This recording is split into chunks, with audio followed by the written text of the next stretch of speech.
different. I'm really used to getting asked the question, what do I do? I'm sure you guys get asked that all the time, what do you do?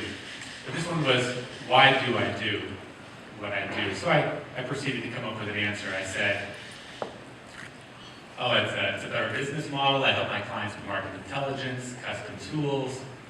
And she cut me off. She's like, blah, blah, blah, blah, blah. And it caught me off guard, and she pressed a little bit. She's like, hey, you could have started any company, you could have done anything. Why did you choose to do this? And I wasn't really sure how to respond. And then she asked me, well, tell me about your childhood. And I was like, hey, this is getting a little bit personal. But I'm pretty open, so I figured I'd go with it. And in the process, I learned some pretty insightful things that I want to share with you guys tonight.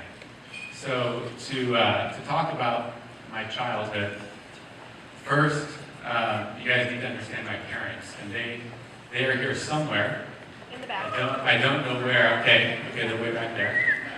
But you need to understand my parents, and my parents are truly the most compassionate and most generous people that I know, and I'm not just saying that because they're here. They truly are.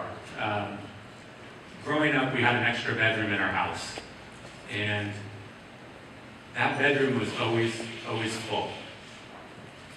They were always taking care of someone, helping someone who was going through pretty challenging times, and I didn't realize how unique it was until after I was older.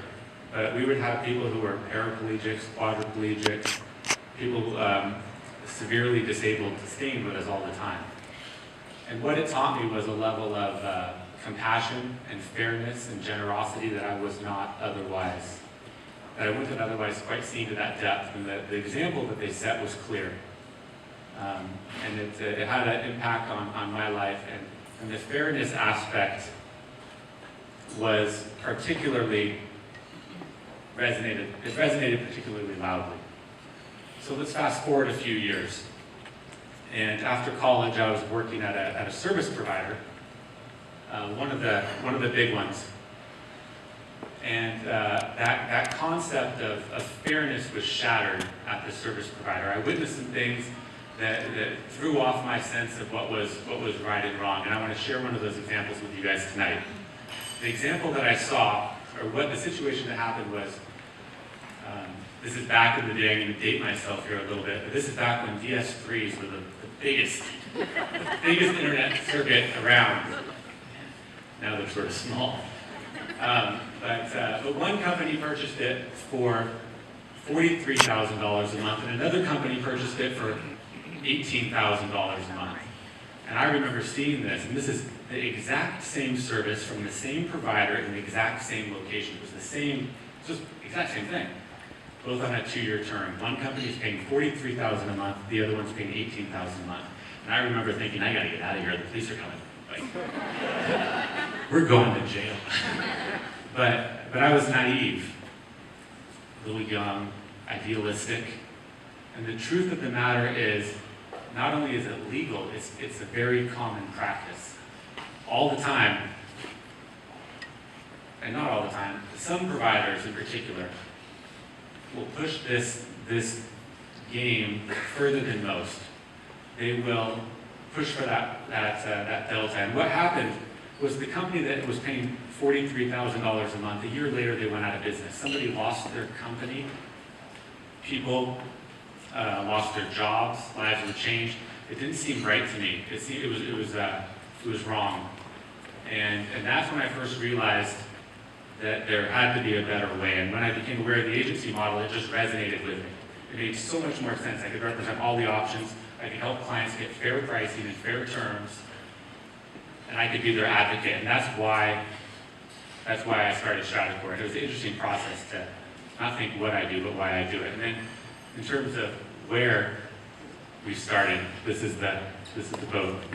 I miss her so much. That was a ton of fun. So we started the company for the first 5 years on this 900 square foot houseboat on Lake Union.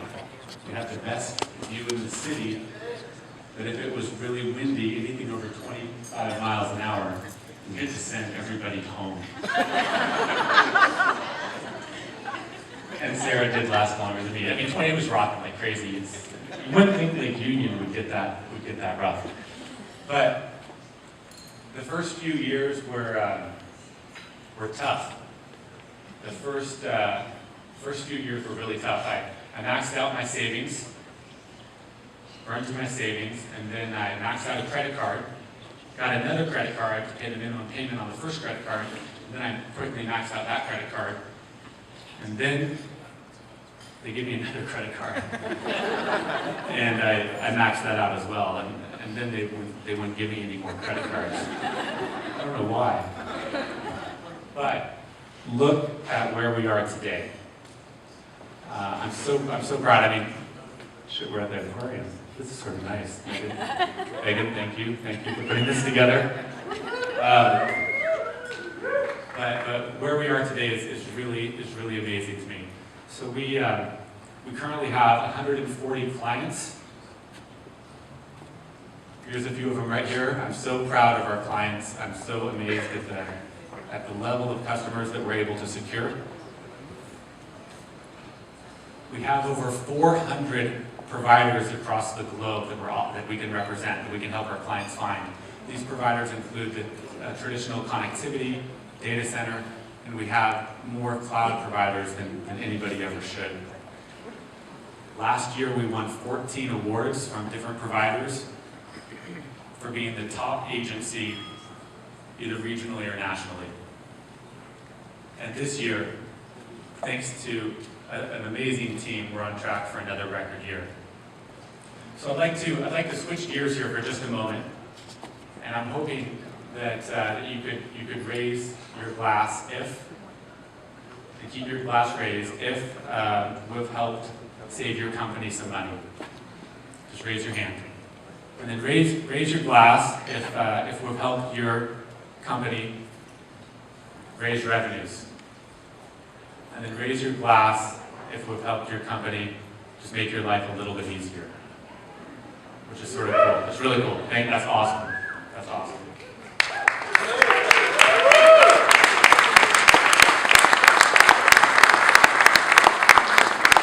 So we've talked about the past, we've talked about the present, and now I just want to spend a couple minutes, and then I'll let you guys get back to things, talking about the future.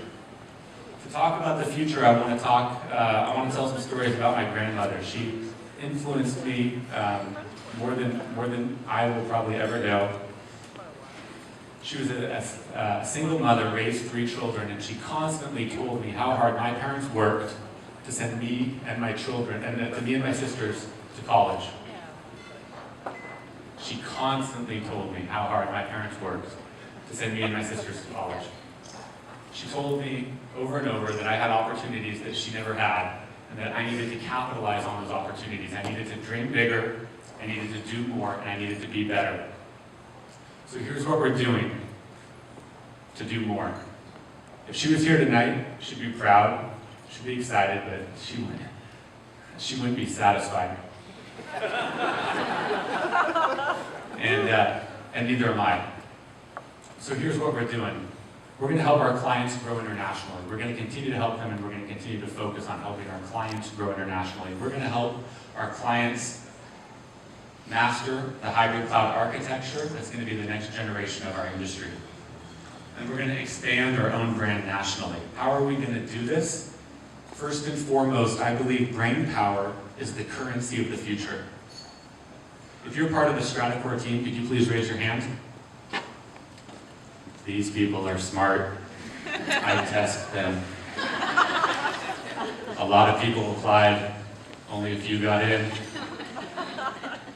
You've got to be smart. I owe so much to these people. I'm really proud of the team that I've built.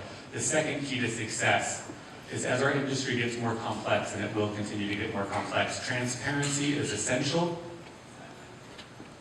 For people to make sense of what we do, we need it to be more open, more clear. And we're committed to accelerating that process and keeping everything as clear as possible. So, in the words of my grandmother, we're going to continue to dream bigger, we're going to continue to do more, We're going to continue to be better. I want to thank you guys for these 10 years, and I'm really excited about these next 10 years together. Thank you very much.